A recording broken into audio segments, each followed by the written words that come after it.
So welcome to the weekly Biological Survey and Center for Ecological Research seminar series. It's my pleasure to introduce the speakers today. We get Jennifer squared today. Our speakers are Jennifer Moody and Jennifer Delisle. I think most of you know both of them. And we are squares. What's that? We are squares. We are square. Okay. Jennifer Delisle is, she's been at the Biological Survey for more than 20 years now. She's served as the information manager for the Kansas Natural Heritage Inventory.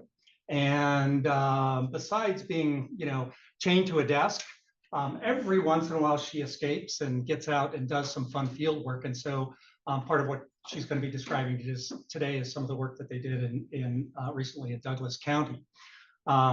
Jennifer Moody, well, actually, I should say a little bit about your background. You received a bachelor's degree at the University of Colorado, I think, and a master's degree from University of Nebraska in wildlife ecology.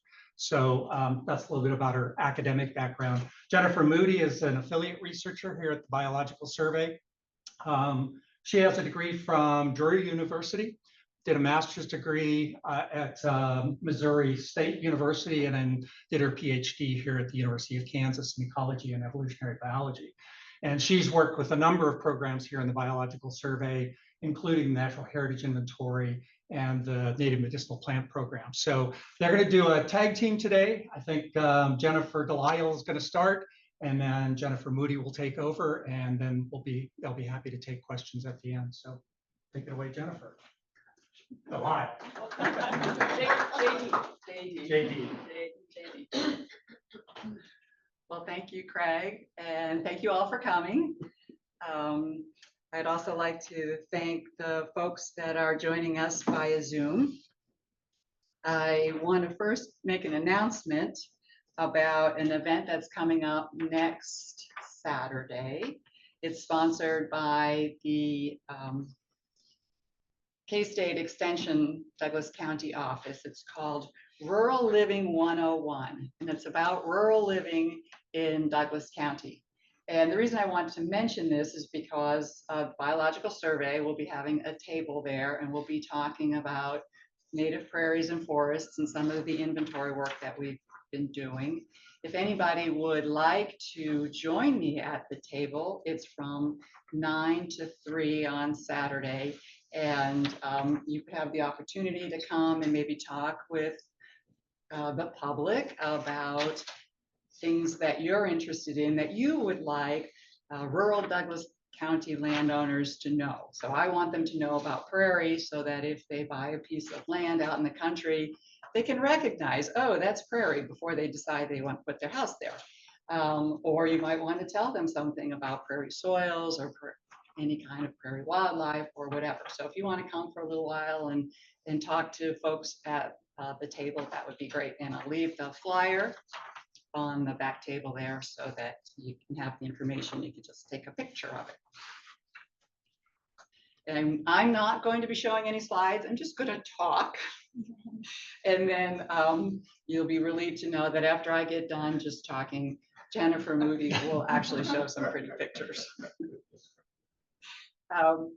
So I'll say a little bit about the Heritage Program mission.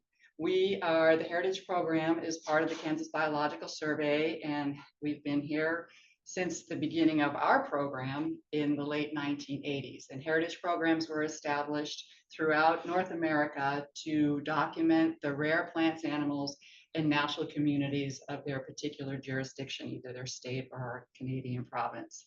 So we all work just within our own jurisdiction, but we have the same mission, and we're united by an organization that's called NatureServe. They provide a lot of services to us, and they, as far as like data distribution and database management and stuff like that. So that's kind of like the overarching entity that sort of holds the heritage programs into a network. Our mission is to document our rare plants, animals, and natural communities. And by natural communities, I probably don't need to explain this, but those are the pieces of the native landscape that still exist. And so for Douglas County, our tallgrass prairie remnants, are pieces of our native forests and some wetlands. Those are the natural communities that we've been focusing on. We have been working in Douglas County since our inception. Our first natural area survey was about 1988. Craig was here at the time. I was not. And at that time, that was the first time that we documented what remained of particularly the native prairie landscape. Douglas County was primarily covered in prairie, tallgrass prairie, before the arrival of non-Indigenous peoples. There's very little of that remains. And we know that just by driving around and looking at the landscape, but it's like we kind of want to quantify things. How many of those little pieces of prairie are out there? So starting in 1988, we began documenting that. In 2005, Kelly Kincher received a grant from the Kansas Department of Wildlife and Parks to update that inventory, to look back and say, we had about 110 little prairie patches that remained from that 1988 survey. So what remains of that in 2005, that many years later, 17 years later, how are we doing? Well, as you can imagine, we lost some of those. There were through cropland conversion, encroachment by woody vegetation, residential or other types of urban developments. So we lost about 20% of the sites, which really counted for about 30% of the acreage. And part of that is because some of the sites they lost pieces through attrition. Maybe somebody bought a piece of prairie and put a house on part of it. So then instead of having 30 acres of prairie, then they only have 15 acres of prairie. So about 30% of the acreage of tallgrass prairie was lost. And I do want to mention that what we're mostly interested in are high quality remnants of natural communities. So that would be for prairies that have high plant species diversity, low exotic species cover, and little anthropogenic disturbances. So we're looking for this really high plant species diversity with a lot of conservative plant species. In 2015, we conducted another survey. And this one was funded by the Douglas County Heritage Conservation Council, which had come into being between those two surveys. And again, this project was led by Kelly Kincher. And I have to look at my notes every now and then because I don't remember some of the numbers. What we found was that there had been about another 20% reduction in prairie acreage. So this is not looking good for our prairies. And over this time period, there had been a growing interest in the county among county officials, those working in the Heritage Conservation Council and in county planning, a growing interest on preserving prairies. Now, there had been a lot of interest among particular individuals over the time, and Kelly and others had been working with the county through various types of programs to try to raise the awareness for this loss of prairie acreage and see if there was something that we could do about it. But there really isn't any kind of protection, formalized protection for prairie land. So we really started working much more heavily with the county to try to think about, well, we keep documenting and documenting and documenting. That's what we do a lot of times as scientists. We come up with numbers and percentages and we say, this is what's happening, this is what's happening. But we really needed to engage much more with the county in order to be able to come up with some strategies for how are we going to stem the tide of its losses. So in 2018, I got another grant from the Heritage Conservation Council to try to come up with some strategies for conservation. And so I put together a report that sort of identified these potential project areas that paired natural areas with sites of historic interest as potential conservation sites. And we created a booklet about prairies and forests of the county, and I put some of those on the back table there. That's kind of a popular booklet, again, to try to raise awareness among the general public for what is a prairie, what does it look like, what kind of plants would be there, what kind of animals would be there, etc. And to sort of just raise the awareness for what that would actually look like. At the time that we were working on this project in 2018, we also were engaged with the county on the revision of the county's comprehensive plan.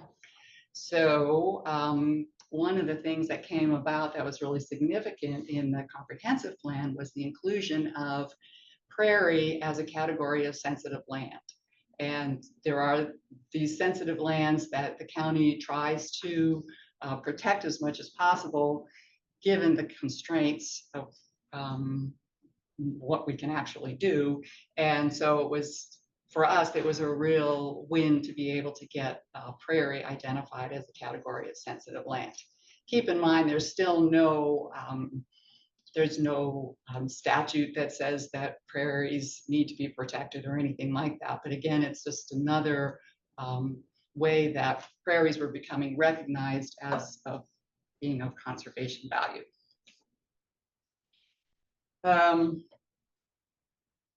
So during all that process, one of the things that we became aware of, working a lot with the county, and we'd sit down with the county planners and they'd want to know where the prairie was, or is this site that's potentially could be used for solar development, is that prairie? And we say, well, it's not one of our sites that high quality sites that we identified through these inventories, but what about low quality sites? What about sites that were still unplowed ground, but they maybe didn't have high plant species diversity? Maybe they had some woody encroachment, maybe they had some more invasive plant species. And it really kind of came home to me when the county received a phone call that then got forwarded to me from a landowner in Western Douglas County. And she said, well, I have prairie and nobody's been out here to look at it. And we found out that she had hundreds of acres. And most of our prairie sites were 20, 30, 40 acres, and they had hundreds.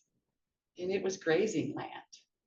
And we hadn't really inventoried grazing land because we don't see high plant species diversity on a lot of our grazing lands here in Douglas County. So that was the impetus for this project, is to be able to actually quantify grazing lands and look at the condition and be able to then incorporate that into any of the county's planning efforts. With that, Jennifer will talk about the actual project. I don't think I overwent my time. You did perfect. Thank you. And I would like to thank you all again and thank our participants on Zoom for being here to hear about this talk. And thank you particularly to Douglas County and the Natural Cultural Heritage Grant Program and KBS for providing funding for this project. All right, so our prairies in Douglas County, these are our native grasslands. These are the grasslands that were here pre-European. And as Jennifer said, they are characterized by high plant species diversity.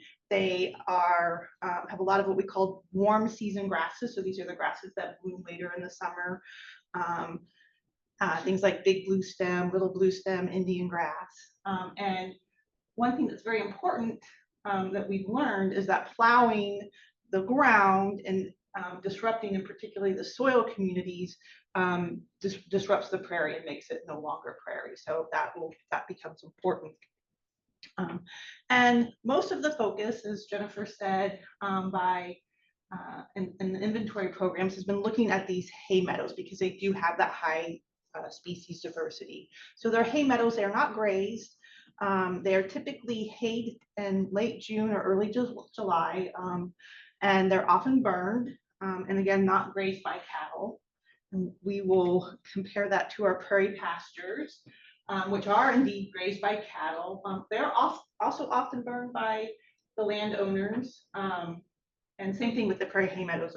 Those are prescribed burns to encourage the native grasses and the native wildflowers. But what we see in these prairie pastures then are the impacts of cattle, which often are what's leading to that lower species diversity that Jennifer mentioned. Cattle will do what's called selective grazing. So just like we all have our favorite foods, cows have their favorite foods. They have certain plants that they avoid because they're toxic or they're not tasty or they're woody, and other plants that they really enjoy to eat. So those get grazed out and removed from, or at least diminished in the community. Also, that the cattle themselves, as they move around, they can compact the soil. They can also create soil disturbances, and that can change the plant community. Soil disturbances in particular can be ways that non-native exotic species can get into the community. So they do look different. And again, because of grazing, we often expect, while we expect there to be in these prairie pastures, a good quantity and quality of native grasses, we expect lower wildflower diversity. We expect to see more invasive and non-native plant species, and fewer what we call conservative species. And those are the species that we would tend to find only in the prairie versus something like the annual sunflower, which you'll find growing in places that are disturbed by humans, like roadsides and construction sites, and that. So we see fewer of these conservative species in these prairie pastures. So what about other Douglas County grasslands that we see? How to make that thing go away? So we see cool season grasslands, and these can either be hay meadows or pastures. These have been planted into brome and fescue, and these are grasses that green up earlier in the spring, and they're done with setting seed early in the summer. CRP grasslands are also planted grasslands, but they are grasslands that are planted to warm season grasses. Often this is land that has been taken out of agricultural production because it's sensitive to erosion or something else like that. And then we also see old fields, which are also previously croplands that have been abandoned or no longer crops being grown there. And they can be who knows what, cool season, warm season. It kind of depends on what the successional changes are coming in for that. And so we've had to try to tease out, as we're looking at these grasslands, are we actually looking at native grassland, and is it actually grazed and not a CRP? Just to hit home the difference between this idea of high species diversity and comparison between a prairie hay meadow and a cool season hay field, you can just see we have a lot more wildflowers. And I feel like the best way for people to experience this is to go out into these grasslands because they aren't all the same. And second best is to look at some pretty pictures.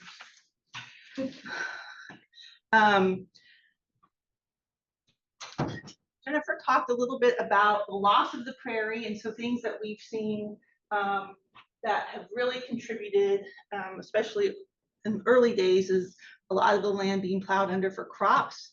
In Douglas County, we also see conversion to cool season grasses, either planting the cool season grasses or they just take over. And then also in Douglas County, suburban sprawl is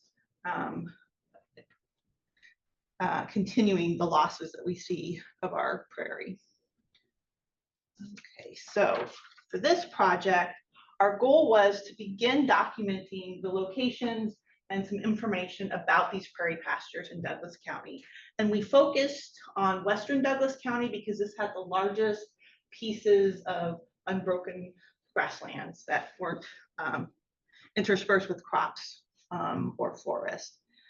And our first step was to look at aerial imagery and other remotely sensed information to find what we see here. Here, for those on Zoom, large grassy areas. Ponds often indicate grass grazing because that's where the cattle will go to get water. Versus crop fields, or even if there was past agriculture, we can still see the echoes of the terracing in the landscape. And also, of course, we were interested in forests for this project. And so it's pretty easy to tell the difference from an aerial image if it's grassland versus cropland versus forest. What's more difficult from these images and even other GIS layers is to tell if it's cool season or warm season grass, if it's been grazed or not. So our second step was to do roadside surveys to look for warm season grasslands that were grazed, and really focusing on the grass species, looking again for things like Indian grass and big blue stem, versus cool season grasses, where we're looking for things like brome and fescue as the most abundant grass species. So in early spring, it can be kind of easy to tell because warm season grasses won't have started emerging yet, whereas the cool season grasses will, and we will start to see that greening up. As you go later in the season, especially before they start producing seed heads, it can be really tricky, especially from the roadside, to be like, is that, I don't know if that's warm season or cool season, but we did our best to do that. We also looked for clues of if it was grazed or not. So obviously, if there were cows on the land, it was grazed. But other indications were things like fences was indication you're not going to have cattle out in an unfenced field. So if there wasn't a fence around it, we assumed it wasn't grazed. The presence of ponds was also a good indicator. And then looking at the vegetation, these are that's from a different project, but these three are from our roadside surveys. This kind of uneven height of vegetation that you can tell where the cattle have come through. This is an extreme example, that kind of unevenness. If it's a hay field, all the vegetation is more at a similar level. So that was a clue for us. We also looked at the non-grasses. I think this roadside patch actually ended up being a little patch of prairie that had been documented by the Heritage Program, but didn't have that information at the field. But we're looking for things, especially plants like ironweed and white indigo. These are plants that the cattle don't like to eat. And so a lot of that, those in a pasture or a field indicated that it was probably grazed, and also native. These are both also native plants. Cool season grasses, in general, these grasslands, again, have fewer wildflowers. And if you do see wildflowers, they'll be non-native. They tend to be non-native things like daisies or anthilles. But both of these, all of these four species, you can find in both. So it can be kind of tricky to, especially from the roadside, to say for certain if it's cool season. And also at the road, when you're at the roadside, because of that disturbance of the road, you often, even in a high quality prairie, whether it's pasture or hay meadow, you will get a lot of these cool season non-native things there right at the edge. So you're also having to look further into the edge, from the edge, right? So we did our best. Here's my screenshot from my Gaia GPS where I recorded all of our routes and all of the things that we looked at. And there's a lot. So between our looking at identifying, and Delisle did most of that work, between identifying potential warm season grasslands from the aerial images and our roadside surveys, we found 58 parcels, and we're defining a parcel based on land ownership. So we also had the Douglas County land ownership information. And so these parcels are all different sizes. So 58 that looked promising as prairie pastures, 36 that we counted as marginal, either they were just a few acres, they were small. A lot of these had a lot of woody invasion in them, so a lot of cedar and calorie pear. We had 40 that we, once we got to the site, it's like, oh no, this is definitely non-native grassland. There were 19 we just couldn't see from the road, and then we picked up 8. I was like, this looks really good, and then I went back to the heritage layer for the GIS data. I'm like, oh well, yeah, I know what a prairie looks like, and you guys have already inventoried it as a prairie, so that was fun to find those then. So there's only so much information we could get from these roadside surveys. So our next step was site visits. We went through contacting landowners, which sometimes we couldn't. Sometimes you couldn't find a number or a way to contact the person. But we were able to visit 16 different sites, and we went out. I did include this winter. This is in November picture because I think it's really pretty and shows the beauty of those those native prairies in the winter. But we did go back and re-inventory it in the spring. But we made a species list for each of these parcels. And some of the parcels, some landowners had multiple parcels, but we counted each pasture as a separate parcel. So we had 16 sites for which we have plant species lists. Okay, so from this, we've got some real basic observations about these 16 sites of prairie pasture. So the good news is 80%, almost 81% of the species that we found were native to Kansas, and 83% of them are perennial species. So some of the species we found are things like violet wood sorrel, hoary cocoon, cream wild indigo, wild strawberry, and longback spiderwort.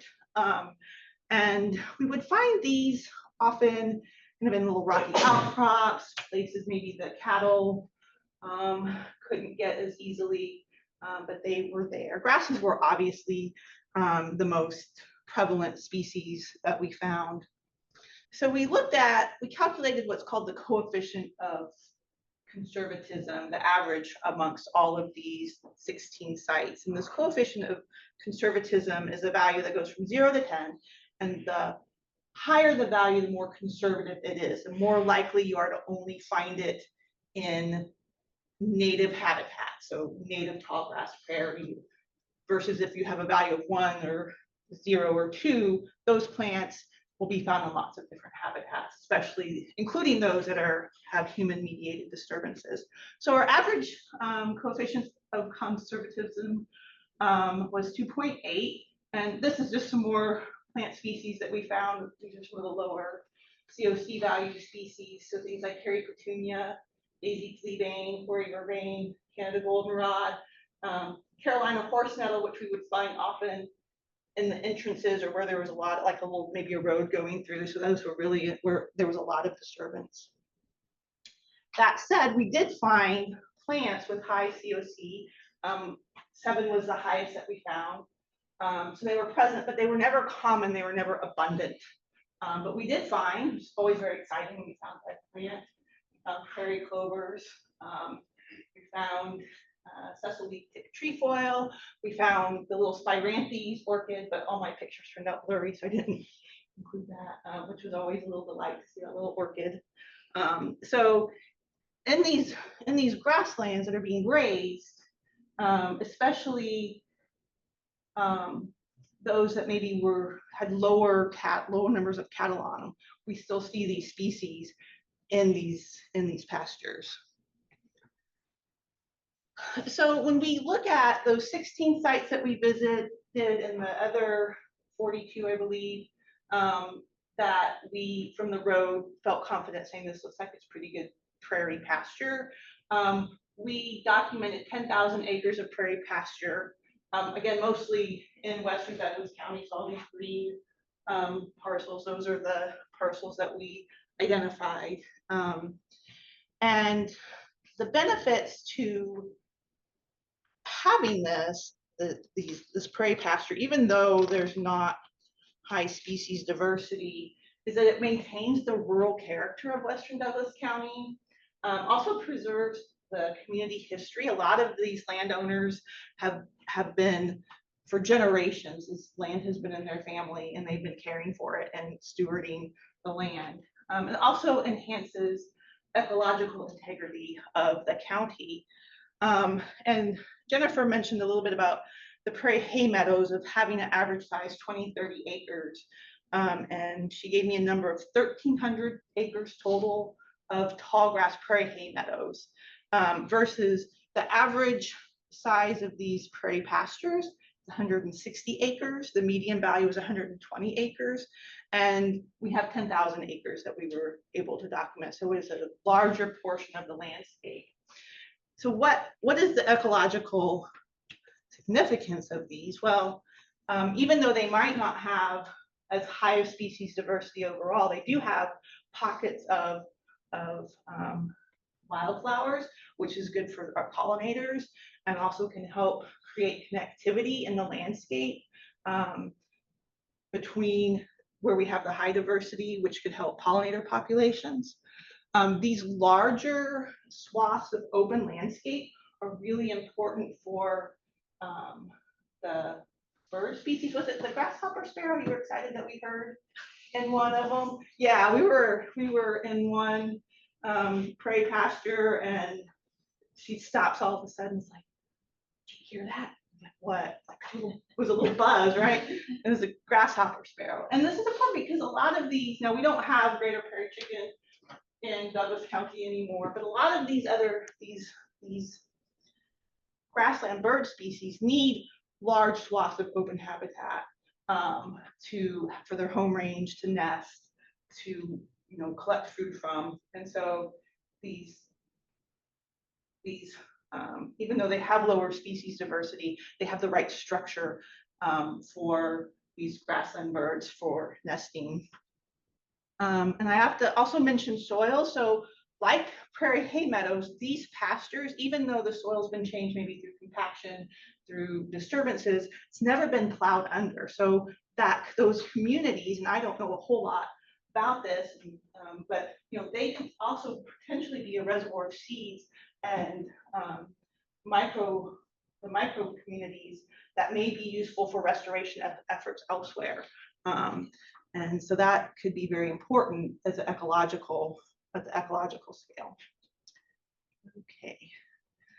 We talked a lot with landowners about what the challenges were for them and maintaining these. And I have to say the landowners we talked to, all the landowners that we talked to, felt a very strong sense of stewardship of this land. Like, yes, they are grazing it, but they are very proud of the fact that they have prairie. They are very, and some of them are very informed about what they have and take pride in maintaining it while also raising cattle on it. But some of the big issues that they talked about, woody encroachment is a big issue that they have to fight off. And this is part of the reason they burn every year or every other year, or however frequently. And especially as surrounding properties maybe get divided up, or maybe people put houses on them, it becomes more pressure. Also, as you have more houses around your land, it becomes more difficult to burn because of residents' concern about the fire. The other real big issue that we heard a lot about was, and saw in some cases, was Sericea lespedeza and the management that they have to do, which involves spraying with herbicides to keep the Sericea down so it doesn't take over their fields. And I saw at least one field that was almost completely taken over by Sericea. That also contributes to the lower species diversity because we're spraying for lespedeza. I had at least one landowner talk to me about old world blue stems. And so this is kind of a on the horizons potential problem as these come in. These grasses replacing the native grasses is another concern. So always new challenges. An important part of this project was sharing with the general public. And so we held 2 public forums that were free and open to county residents. We also partnered with Kansas Department of Wildlife and Parks, K-State Research Extension, the Conservation District, etc., Pheasants and Forever, and RCS. That they had tables, and I gave a talk about the importance of grasslands and kind of gave an overview of the project that we were doing. And so that was really fun. The other thing that we did as outreach is created a story map website about the project. And I'm going to flip to it here real quick. I do have at the end of the talk a QR code so that you can, if you're interested in going to look at that. And so it goes over a lot of the things, what is a prairie, what is a pasture versus a hayfield. I talk more about the birds and pollinators in here. So this is a resource for anybody who wants to use it. Now, back to my talk. So I would like to thank the landowners who were very, very generous with their time and information and letting us inventory their lands. Also, Douglas County Cultural and Natural Heritage Branch Programs. And thank you all for being here and listening to this talk. I'm happy to answer any questions that Jennifer can answer questions.